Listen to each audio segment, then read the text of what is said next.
Good morning, everyone. And the one thing I like as much as dancing is audience participation. So please give me that eye contact. Please make sure you're applauding a lot. I really love it.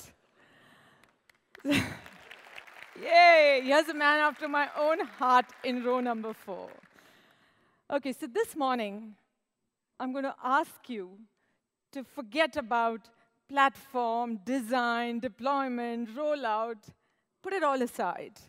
Put all your technology aside, mobile phones, laptops, iPads, and come with me. Take a deep breath, and let's just take a view of our world.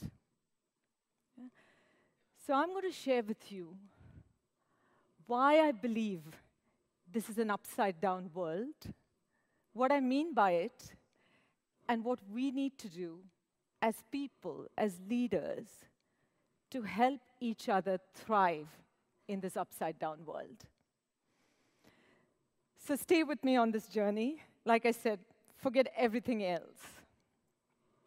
But to perhaps tell you in a nutshell what I possibly am going to take 25 minutes to tell you, let me play you a video that perhaps tells the story. Can we have the video, please?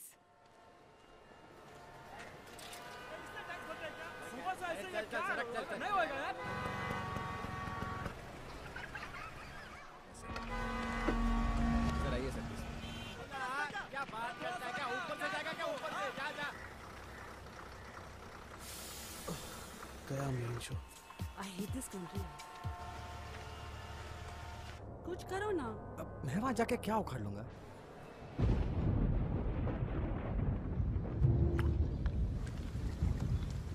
कैसी जाने बूंदे आई, जाने कैसा दर्द लाई, सामने क्या है ये तेरे, क्यों रुका है तू बता दे हो।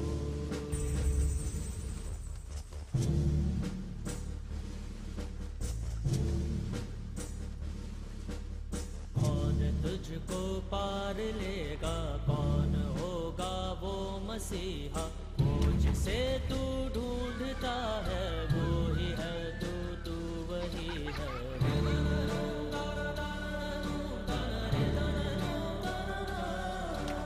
तुझ में तेरा रास्ता है, तुझ में तेरा है सहारा, तू ही तुझको पार लेगा, तू ही है तेरा किनारा।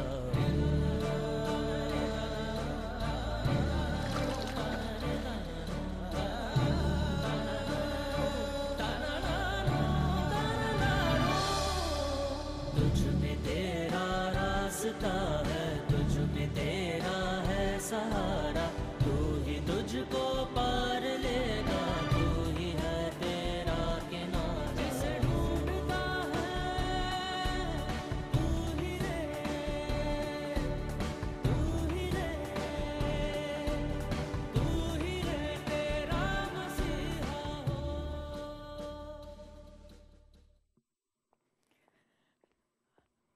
I wanted to show this video because A, it reminds me of the place I grew up in India, and also because a lot about today's world is about the mindset we bring to it. And why do I say that? I say that because the change we are seeing in the world today is unprecedented. The pace of change that we're seeing is unprecedented. Everywhere I go in my business or meeting other chief HR officers, everyone talks about people feeling overwhelmed, fatigued, feeling like everything we've assumed about the world of business has changed. No, we believed in hierarchies, vertical progression. That's gone. Tomorrow's world is about networks. It's about integration. It's about making things happen in a very different way. Consumers have become hyper-connected, hyper-empowered. It doesn't matter which sector you are in. Every customer, consumer is about, I want what I want, when I want, where I want. Convenience, hyper-fragmentation of the kind you cannot believe. Our people are changing rapidly. They want what they want when they want, for sure. But they're also challenging the norms of how work is done, of where work needs to get done in ways we cannot imagine. So that is the upside-down world, because it is challenging every assumption we have about the way our business is done, the way work is done, the way people are managed. Gone are the days of building long careers, development plans. Today is about saying, how do I have the experiences that matter to me, that make me a better professional than yesterday? So that is the upside-down world. Leaders, I mean, we need the kind of humility that no leader in the past ever thought he or she needed. I mean, the Superman heroes of the past are finished. Today is about saying, I really don't know the answers, but you know what? I know we can figure it out together. So that's the upside-down world we live in. Pyramid hierarchies getting upside down, consumers to the center of the equation, employees to the center of how business is done. And in that upside-down world, when it all feels strange and unprecedented, we've got to work with ourselves and our people to move from this, what I call a survival mindset, to a thriving mindset. You know, I have people in my business who come up and say, will things be slower, or when things get better in 2018, or when it's a little slower in 2019? And you know, the reality is, it's never going to be slower than it is today. It is never going to be slower. And so the only thing we can do when it feels overwhelming is to really look at our own mindset.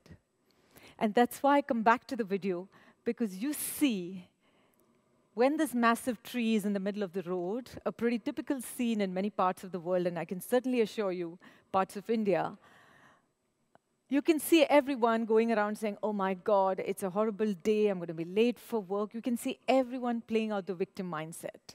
You know, oh God, it's terrible, the government should do something, and the road authorities or whatever you have should do something. But you have a little boy who stands up and says, it doesn't matter what the chaos is. I might be small, but I can do something about it. And that little act of his gets everyone else, the language in everyone's head, change from saying what a miserable situation I'm in, which is way beyond my control, to saying, you know what? I can do something about this. And they do when they collectively come together. They do something about it. So that's the point I want to leave with you, that we can look at all this change around us and feel like we're not on top of it, and feel like it's hard to just get by. The number of, stress, 1 in 4 people are suffering from some form of stress, anxiety, depression. We can't run away from that. Work life is not making it easier. But we can, in our heads, change our language from saying change is difficult to saying change is something I'm going to embrace because I can do something about it. And that's really what I mean by thriving in an upside-down world. Does that make sense? How many of you? That was a good cue. Yeah. Because how many of you, can I see a show of hands? How many of you feel thriving is the only mindset you can have in a world like this? Yeah, raise it so I can see all of you. The lights are hard to get used to. Yeah, super. You know, one of the most depressing things for me is to read articles like the one, for example, that Conferry published last year, which said that 67% of CEOs believe that technology is far more important than human beings in the next 50 years. And it really depresses me. Because seriously, you think it's technology that's driving your business? I mean, at the heart of everything we do, the ingenuity, the talent, the creativity, the innovation, the empathy that our people bring is what gives us the competitive edge. You can put all the technology in the world, but it's our people who use it, adopt it, change their behaviors. It's us that propels the business, that propels the world around us. So we have the knowledge and the skills and the attitude and the experience to really create opportunities for ourselves and for our business from all this change. And that's really what I want to leave with you, that the future is more human, it's not less. So in our own business, we are driving for change. We call it Connected for Growth, which is our short form for transformation in the business. It is about making large company like ours much more simpler, much more faster, more consumer customer-centric. So it's about moving decision-making much more into the markets. We operate in 190 countries. We have 400 brands, and really pushing decision-making closer to where the consumer is, recognizing that the world is local and global at the same time, recognizing that speed is the new currency. So we're working through this, and I was visiting Mexico recently to see how this transformation program is landing. And at the heart of the transformation program is empowering more and more people in the business to take decisions. So decentralizing a lot more, empowering a lot more. So we have 240 entrepreneurial teams in the business, cross-functional entrepreneurial teams, who are fully empowered to take decisions in their countries, on their categories, on their brands. And these are people deep within the business who are running the business. They don't have to escalate decisions too much. They can go on and make things happen. They can create innovations that are relevant in the marketplace and so on and so forth. And of course, we're only a few steps into the journey. There's a lot more to be done. But I can see that transformation at the heart of it is whether our people grab the empowerment that's being offered, whether our people feel the confidence, have this thriving mindset to be able to grab the empowerment, the platform for decisions, and make a difference to the business.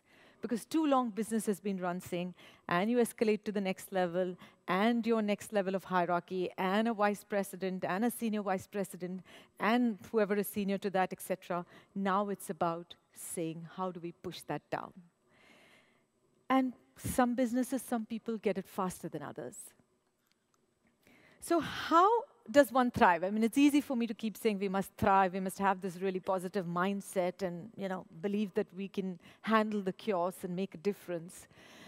I think the 3 ways, and 3 is an easy number to remember, the 3 ways in which we can thrive and get the people we lead to thrive.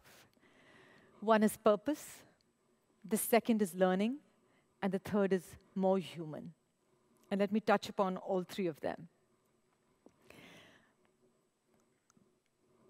Purpose for a business, for an individual, for a leader is hugely important. Yeah, purpose is what gets you out of bed.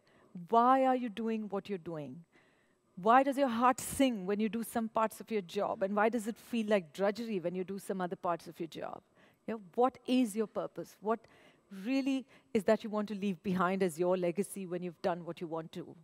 What would you like your colleagues to talk about you in terms of the difference that you brought to the job? So I really believe companies that have purpose last, and really fortunate to work for Unilever, where our sustainable living plan is well understood and well cascaded across the world and gives us purpose and meaning. Brands that have purpose grow faster. In our business, we see brands that stand for something, like Lifebuoy is not just about creating cleaning soap, but about making a dizzy-free world to ensure no child under the age of 5 dies of dizzy. So brands that have purpose grow faster, and people who have purpose thrive.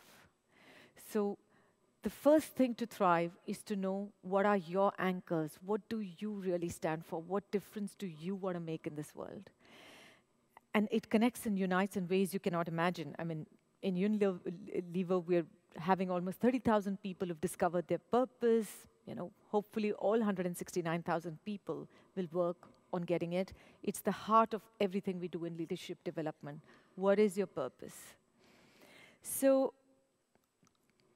I'm just sharing one of the stories. Kelly Shepard, who is our director of our foods factory in North America, his purpose is to find the possibilities that collaborative technologies present, then excite others to feel empowered by them.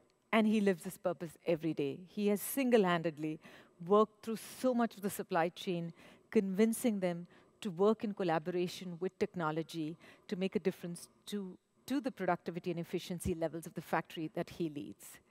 So it's examples like these that certainly inspire me, to see people bring their purpose to work, live it every day, and that gives them the energy to thrive in this uncertain world.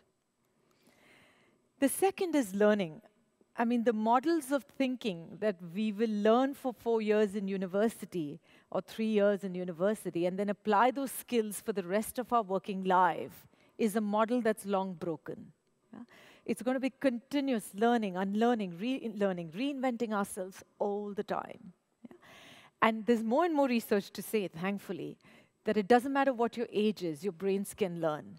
And the process of learning actually makes your brains get younger. It's anti-aging for your brain if you can learn different things. So and we are curious by nature. We are born curious. We are born wanting to ask all the questions. Somewhere in the journey to adulthood, we lose some of that curiosity. But at the heart of learning, unlearning, relearning all the time is this inherent sense of curiosity. We know that the half-life of a skill is 2.5 years today. We know that 65% of children in primary school today are going to be in professions and careers that don't exist. So how are we learning all the time? And in Unilever, we talk about learning little and often, what we call snackable learning, little and often, because our ability to focus has reduced over the years. The distractions are so many. So all our learning is underpinned by what we call curiosity and focus. Invest 15 minutes a day. That's enough. Little and often, every day. Have a coffee with a peer. Go and watch a video or TED Talk or what have you. 15 minutes every day is enough to keep ensuring your skills stay sharp. So continuous learning is the essence of being able to thrive. Because when you feel capable, you can thrive. You will feel less overwhelmed. So learning is such an important part of being able to thrive. And last but not the least, it is about being more human. No matter what digital automation technology exists, it has to be about amplifying human potential. If people feel they're doing meaningless things, there's no way we can make progress as a society or progress in the world. So it has to be about more human. When I say more human, I'm talking about networks, relationships, about empathy. When I say more human, I'm talking about the personalization and the choice that needs to be there for every individual. The world of the future is going to be about hearts. If you get a moment, read Dove Seidman's article on hands, heads, and hearts. Pre-industrial revolution, it was all about our hands. We made everything ourselves. Our great-grandfathers, predecessors made everything themselves. And your hands were what mattered. You were artisans. You created stuff. Industrial revolution happened. It became about heads. Machines were there to do the repetitive work. The difference and the differentiation you brought to work, you brought to things that you did, was through the ideas that you had.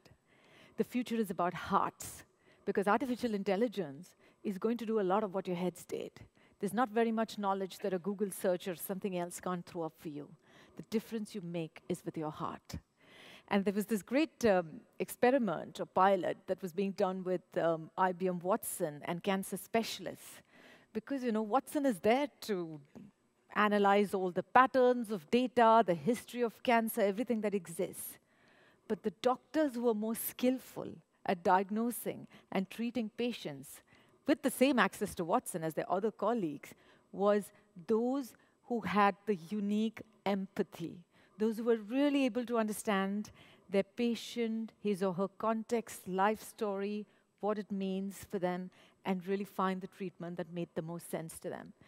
So the future is about hearts, how we connect, how we empathize, how we make a difference. That is because everything else, machines or AI or data recognition or all of that is going to do. So the unique human ability of empathy, intuition, we cannot lose. Passion quotient, curiosity quotient, far more important than IQ in the future. How curious are you? How passionate are you about your purpose, about the things you want to do? So,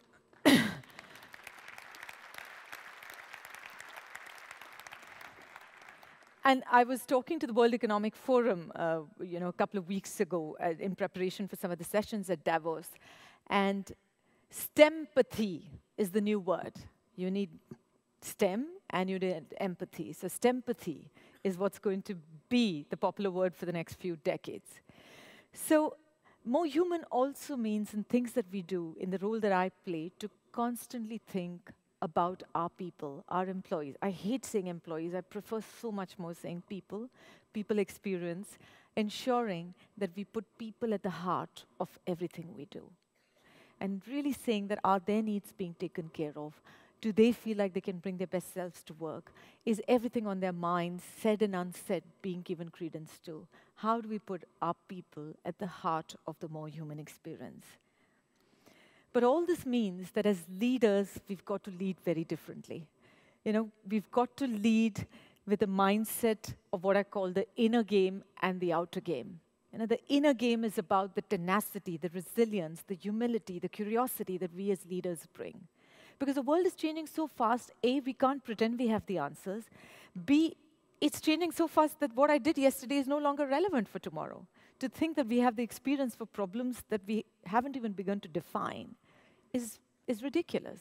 So truly what you can rely on is yourself, your sense of service, your sense of contribution, your sense of making a difference to the world. Your tenacity, that's what the inner game is about. And that's what feeds into your outer game, the impact you have, the difference you make, the systemic thinking you do, the passion for consumers that you have. All of that is your outer game. But the inner game and outer game have to come together for you to make a difference.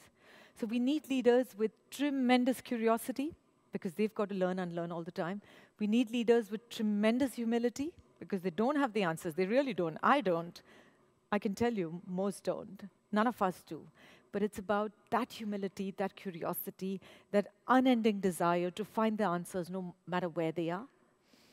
All of that, that's going to make a difference. So it's about leadership also getting upside down. The old assumptions of how leaders needed to be has to be challenged. My own purpose is to ignite the human spark to build a better business and a better world. I do want a world where the importance of human potential, the amplification of human potential is what makes a better world. And I want to do everything in my capacity to ignite that human spark everywhere, in my business and in the broader world.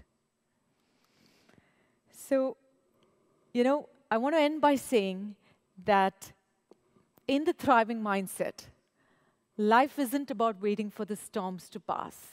Life is about dancing in the rain. Yeah? And that, to me, is the essence of thriving in an upside-down world. Thank you very much.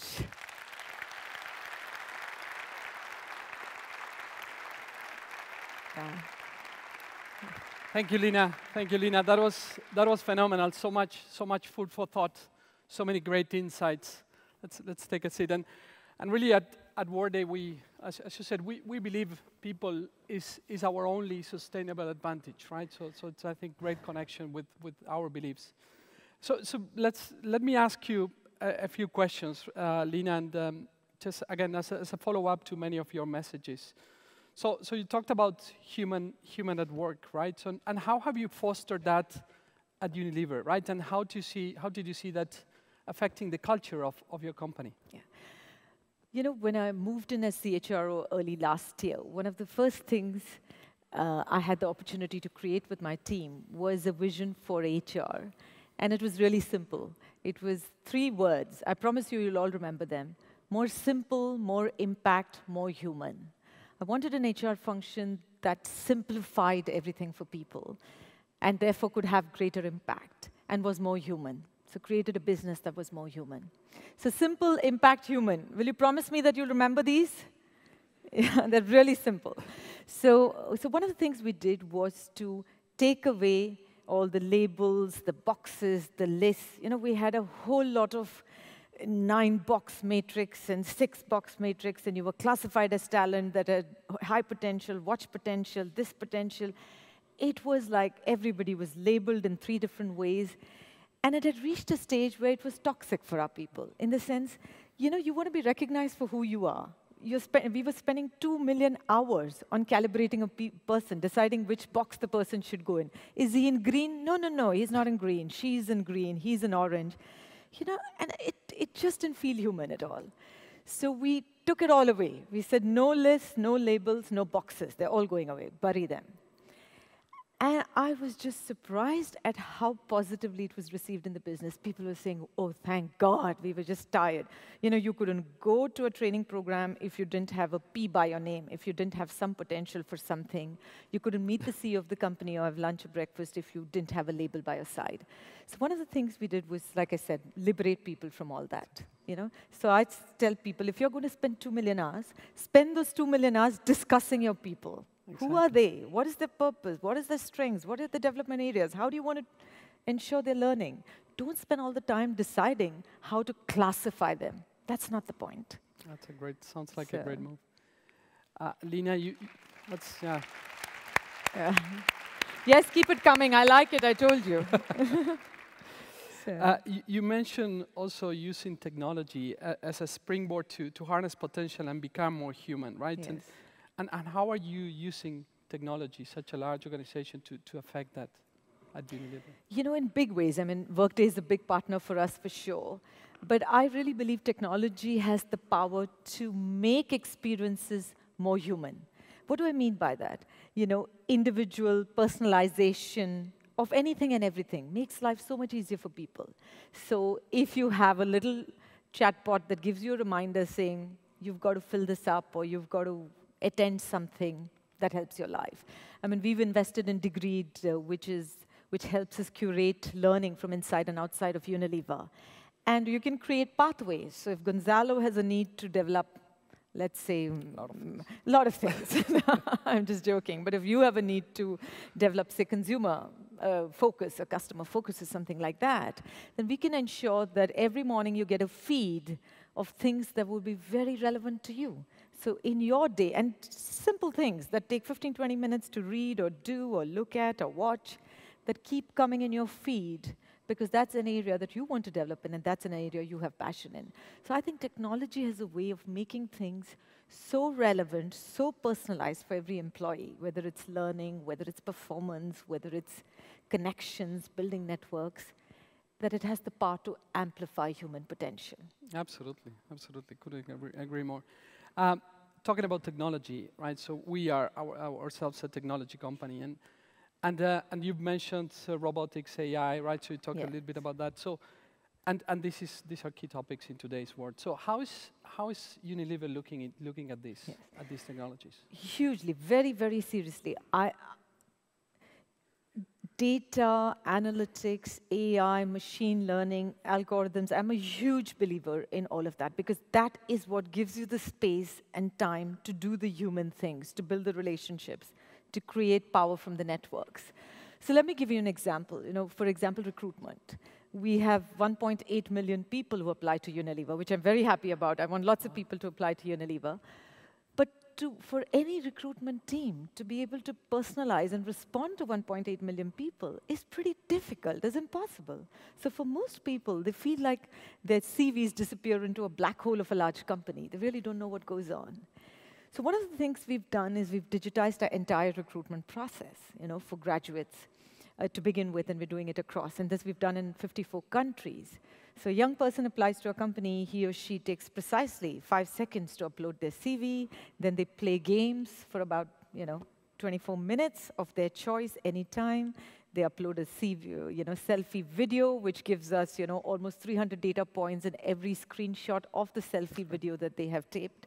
And entirely through algorithms and machine learning, we come up with the 3,500 people we need to meet.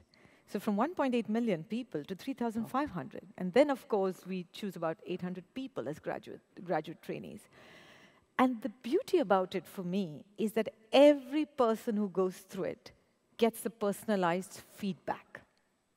So they at least feel they've listened, they've been acknowledged, they had a chance to participate in the process, and they've got some relevant feedback from the company. So to me, that is the power of what's happening in the world today. You can use the AI, the technology, to create a more human, more individualized, more personalized experience for our people, for our prospective people. And that power I don't want to use. That's real. That's today, right? So that's not even the future. That's phenomenal. Leena, can you talk us through some specific examples on on how is it that actually Workday has supported or enabled Unilever to help employees thrive and feel that empowerment you were referring to. Yes. You know, Workday has been a great partner. I mean, we deployed globally, big bang, in all 106 countries. We are in 190 countries. We deployed in about 106. It was a stressful few months, I can tell you that. But, you know, once we got through the deployment, which is great, it's been 2 years, so we've learned a lot with Workday. Workday has learned a lot with us. I think there are a couple of things that I find most useful. One is our ability to have integrated everything from talent, performance, reward. So it's one platform that has now captured, not captured, it's integrated all our processes. Yeah. Otherwise, people had different technology, different platforms to engage with different ways. The other thing is, because Workday is cloud-based and is constantly innovating itself, and there are new releases before you can say hello, you know, it's great because that keeps it relevant and updated all the time. And I really love the visible reporting, you know, the analytics tools, the very visual way in the representation of facts and data. I really love that. I must tell you, I was an engineer by training. I'm an electronics and telecommunications engineer. Oh. I coded for PeopleSoft for a few months. I was a lousy engineer and a lousy coder. And then I moved to do my MBA in HR and moved on. So, but I still have an engineering brain inside of me. So I love the visual representation of all the data and, you know, the intelligence in the system. So I think the integration, the data reporting, all of that are things that we really value. And of course, the partnership. That's why I'm here. Exactly. Well, thank you. And it's phenomenal to hear that. Leena, I've seen, I watched a few of your videos, right? And you kind of, you always talk about... You're not stalking me, are you? No, no. I'm trying to get the inspiration. I'm trying to get the inspiration. There's so much I need to learn. Yeah, I'm just joking. So you talk about investing in building your networks, right? Yes. And building the relationships, right? And well, we talked about this here at Workday. We believe in that, and there is a pretty vast community of people from HR, from finance, from technology. So how has that helped your own career, and how do you promote that at Unilever? You know, networks are such an important part of both my professional and personal life. I wouldn't be where I am today without a hell of a lot of people helping me, supporting me, advising me. I'm one of those, I have no hesitation in writing to people, doesn't matter what level they are, senior, junior, saying, hey, I was inspired by what you said the other day. Can you have a cup of coffee with me? And you'll be surprised, people are very often happy to give you some advice or to give their perspective if you only ask for it. So I have so many mentors because people I reach to. I have 2 reverse mentors, by the way, who are trying to get me to be digitally more savvy. It's still a struggle for me to tweet and get on Instagram and, you know, pretend that I'm comfortable with it. But I have mentors in the organization who help me do that. So I'm a big believer in having networks and reaching out, asking people for help. Never believing that I have the answers, but being willing to go and listen to people who might have a different perspective on what I do.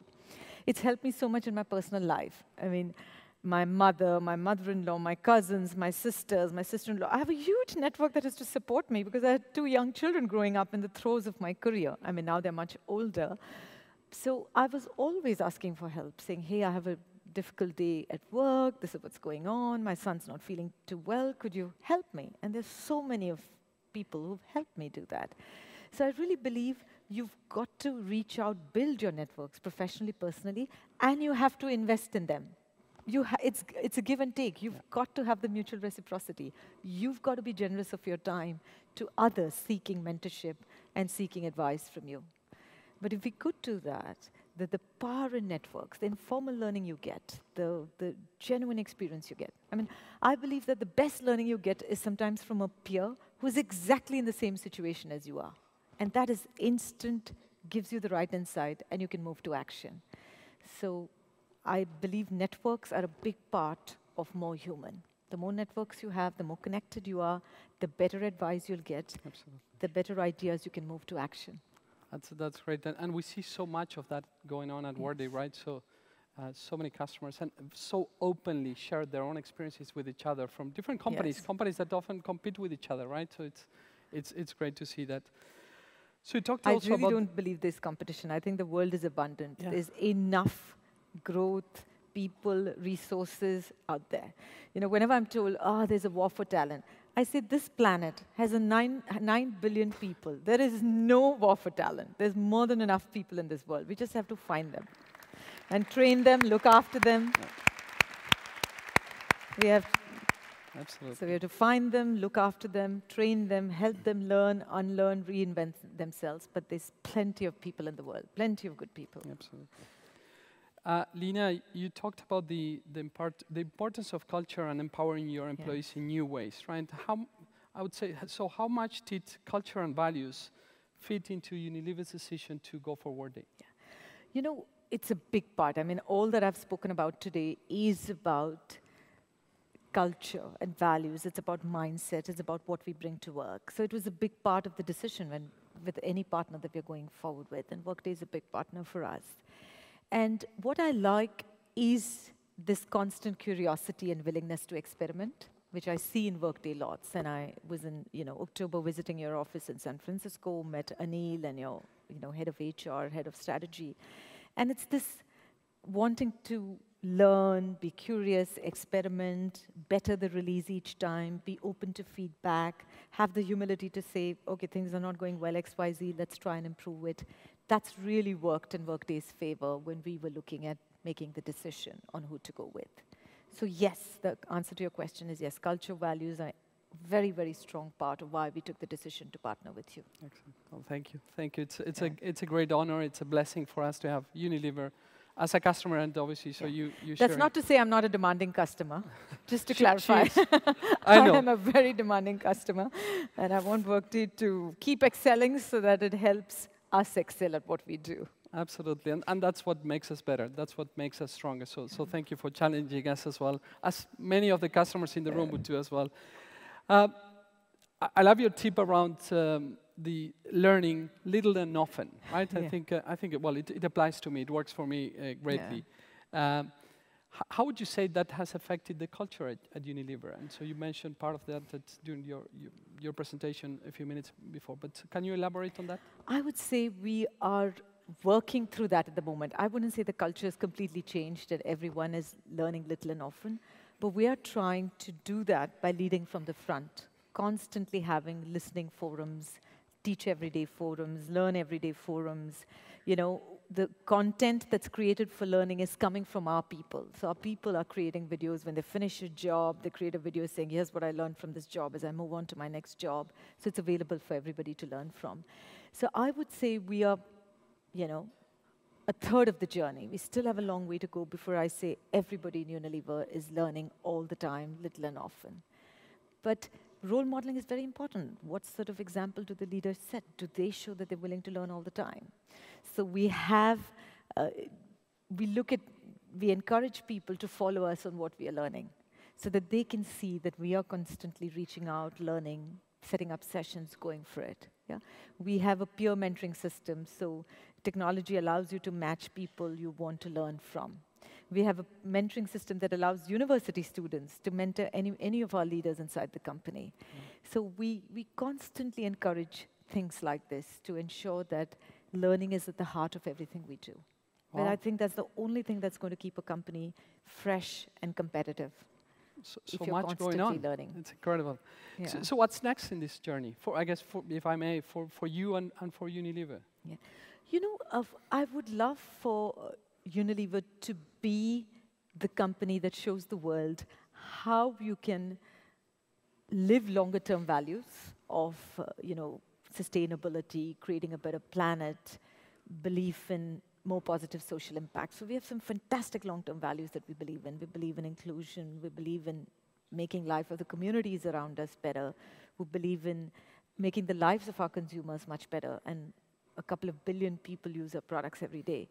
So how do we ensure that longer-term values stay at the heart of a business and being able to deliver performance, shorter-term performance, quarter after quarter, continuously excelling? So we call it values and value, And I'd love for Unilever to be the beacon of company to show the world that it's possible. You can combine longer-term value, shorter-term value, and do both effortlessly and do both well. And within that Unilever story, I'd like for people to be the competitive advantage, to be described as the competitive advantage for people. So my job as HR leader is not done till everyone in the company, outside of the company, recognizes that our people are actually, with their ideas, their creativity, innovation, are providing the competitive edge for Unilever. So I've got a long way to go to do that. That sounds like a We're fascinating well on our challenge. journey, but we've got some way to go. Yeah. So I really believe it's exciting times for. I believe there's no better time to be in HR than now, because we're going to be so challenged to answer the questions around the future of work, the future of employment. What does a borderless workforce mean? What does it mean, the kind of flexibility that we've never imagined? What does it mean in a world where vertical progression matters less? What do you do in a world where hierarchies matter less? So we're going to be challenged so much in the next few years. So I think it's the best time to be in HR. You can make a real difference to the world. That's phenomenal. That's phenomenal. This sounds really exciting. Good. Leena, last question. So we have a pretty diverse audience here. So what is the one thing you would like everyone to take away? You know, I was asked this recently as to what would you tell your younger self? And, you know, I've reached the age when I'm constantly reminded of how old I am. But, you know, so I'm constantly asked, what will you tell your younger self? Meaning I'm no longer young. But I would say, and that's the same thing I would say to you, that genuinely relax. Just relax. It's going to be all right. You know, when I was younger, it was all about, you know, am I going to get promoted? What does my boss think of me? Everything was exaggerated in my mind. If somebody didn't look at me in the corridor, then I must be having a horrible day. I would personalize so much of the feedback for myself. And of course, I've learned and grown enormously as a professional and as a leader over the last many years. But the one thing I would tell myself is relax. And that's what I'd tell all of you. Just be yourself. Just relax. There's plenty of opportunity, plenty of ways to do things right. If you fail, it's all right. You pick up the pieces and you try again. You know, experiment with things you haven't tried before. Because the world of experimentation, of learning, of failing constantly is upon us. So just relax. Enjoy the ride. There is no sort of destination you need to get to. Just enjoy the ride.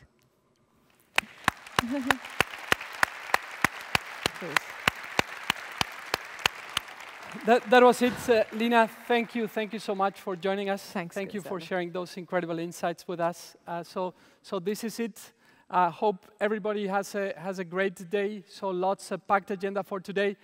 See you everybody in the rooms, and see you later today in the closing keynote. Again, great to have you. Thank you so much. Very great to have you here.